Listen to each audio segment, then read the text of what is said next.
Hello friends. स्वागत है आपका हमारे यूट्यूब चैनल आर के हिंदी कहानियों में।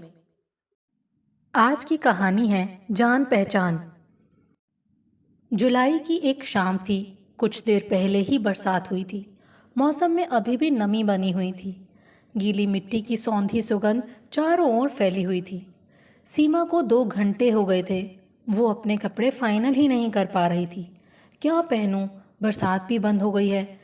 समय देखने के लिए उसने घड़ी पर नज़र डाली। 5:30 बज गए। लगता है मुझे देर हो जाएगी। उसने जल्दी से कपड़े चेंज कर माँ को आवाज़ लगाई। माँ, मैं जा रही हूँ। मुझे आने में शायद देर हो जाएगी। सीमा लगभग भागती हुई रेस्टोरेंट पहुंची। लतिका मैम ने उसे देखते ही कहा, कम लतिका। Yes ma'am. ये कहते ही सीमा उस लेडी के पीछे हो ली। लतिका नए हेयर कट में बहुत सुंदर लग रही थी।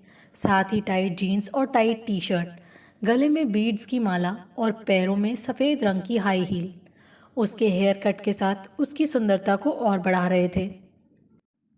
कॉलेज में हमेशा लतिका मैडम को साड़ी और सूट सलवार में ही देखा था। उसे थोड़ा अटपटा ज़रूर लगा, लेकिन ठीक है, उसे क्या लेना देना। वो तो सिर्फ अपने काम के लिए आई है।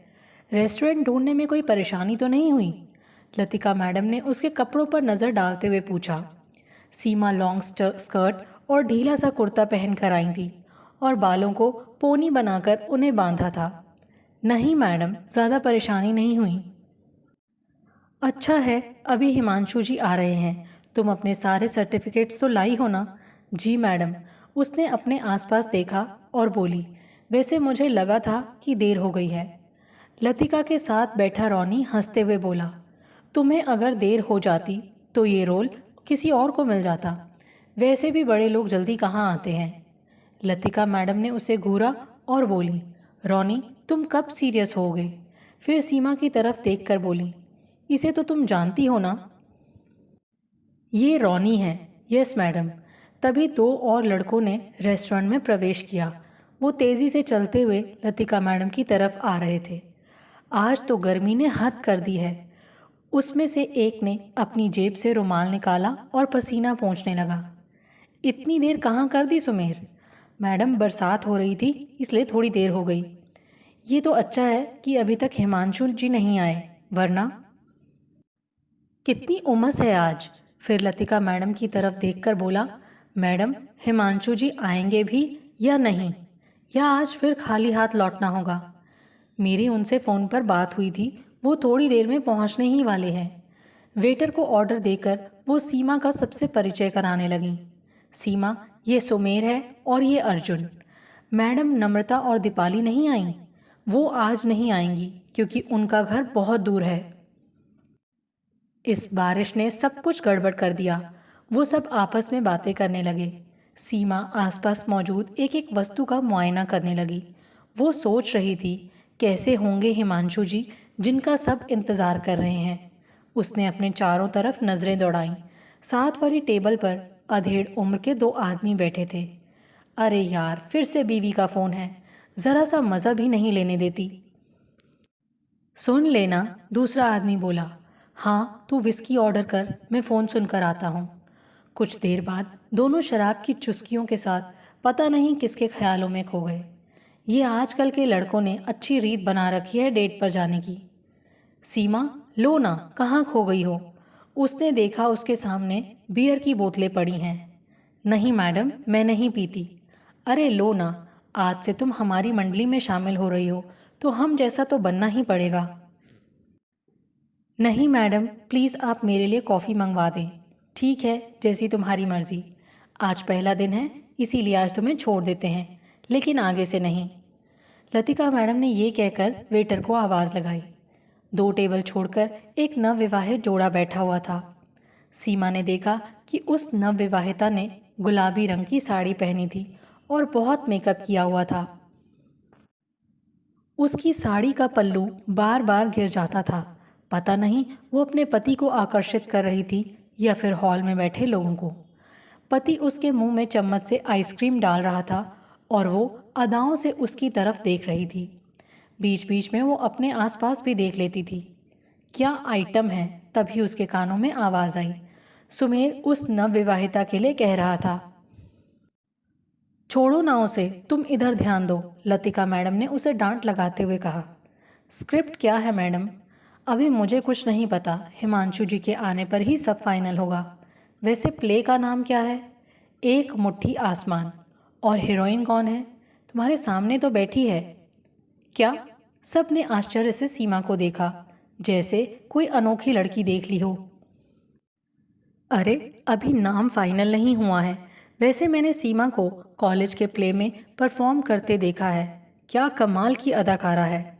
लेकिन क्या ये हिमांशु जी को? अर्जुन कहते कहते रुक गया। हाँ क्यों नहीं, सीमा अपने आप में सिकुड़ रही थी।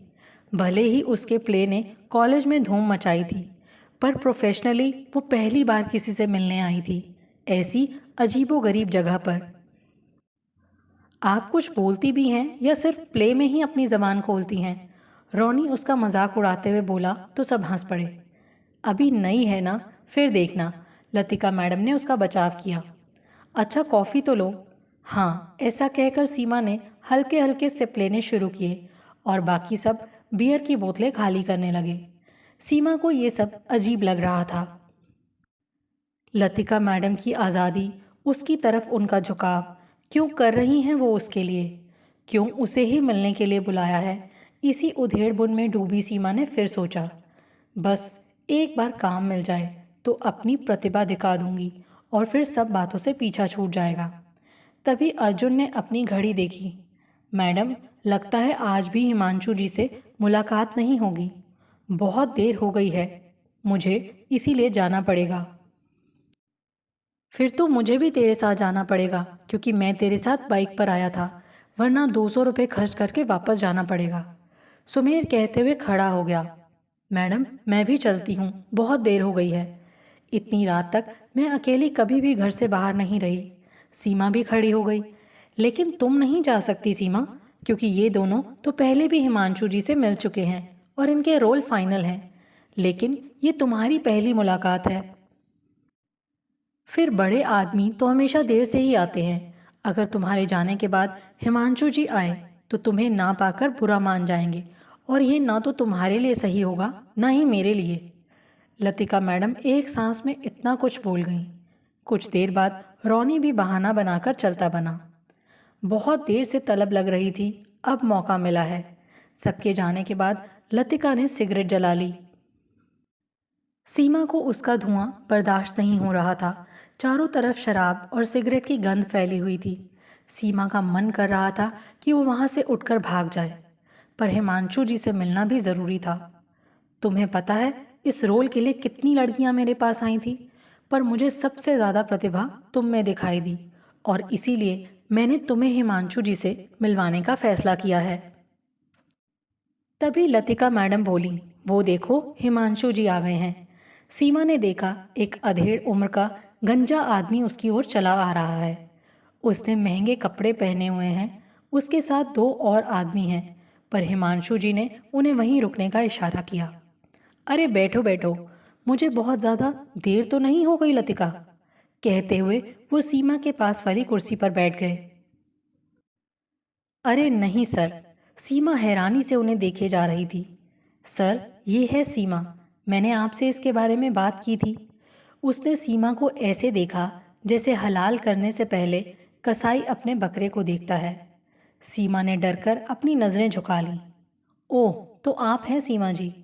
ये बहुत प्रतिभावान है सर, आप इसके सर्टिफिकेट्स देखिए। हाँ हाँ ज़रूर देखेंगे इनके सर्टिफिकेट्स। उनकी नज़र अभी भी सीमा के चेहरे पर गड़ी हुई थी। सीमा, दिखाओ इन्हें अपने सर्टिफिकेट्स। जी मैडम। बहुत बढ़िया। उन्होंने एक उड़ती हुई नज़र उन सर्टिफिकेट्स पर डाली। वैसे तुमने इन्हें सब समझा दिया है ना? उन्होंने अपना एक हाथ सीमा के कंधे पर रख दिया। समझाना क्या है सर, आजकल की लड़कियां तो वैसे भी बहुत समझदार होती हैं। और उसने अपनी एक आंख झपकाकर इशारा किया। लगता है आप वेजिटेरियन हैं, हिमांशु जी ने उसके आगे पड़े हुए कॉफ़ी के कप को देखकर कहा। जी मैं समझी नहीं, आप कॉफ़ी पी रही हैं? कॉफ़ी और वेजिटेरियन का संबंध सीमा को समझ नहीं आया। हाँ तो सीमा, हमारी शर्तें क्या क्या होंगी? वो तुम्हें लतिका समझा देगी। उनका हाथ धीरे धीरे सीमा की पीठ पर सरकने लगा था। जी सर। सीमा की सोचने समझने की शक्ति खत्म होती जा रही थी। रिहर्सल कब से शुरू होगी वो भी तुम्हें लतिका ही समझा देंगी, कहते हुए इस बार उनका हाथ सीमा की जांघ पर आ गया।